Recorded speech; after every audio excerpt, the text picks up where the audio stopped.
How to buy USDT with Google Pay using P2P marketplaces. You cannot buy USDT directly within Google Pay itself. Instead, you will use Google Pay as your payment method on a peer-to-peer trading platform. This connects you with individuals selling USDT who accept Google Pay transfers. Choose a P2P platform and verify account. Sign up and complete your identity verification on a reputable cryptocurrency exchange that offers P2P marketplace and supports Google Pay. Log into your exchange account, navigate to the P2P trading or buy crypto section, and select the Buy tab. Choose USDT as the cryptocurrency you want to buy.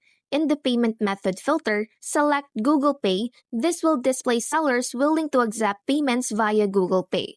Enter the amount you wish to spend to filter offers. Before proceeding, always check the seller's reputation. Look for a high completion rate, a good number of completed trades, and positive feedback from other users. Once you find a suitable seller, go to your Google Pay app and initiate a transfer to the seller's provided details for the agreed upon amount.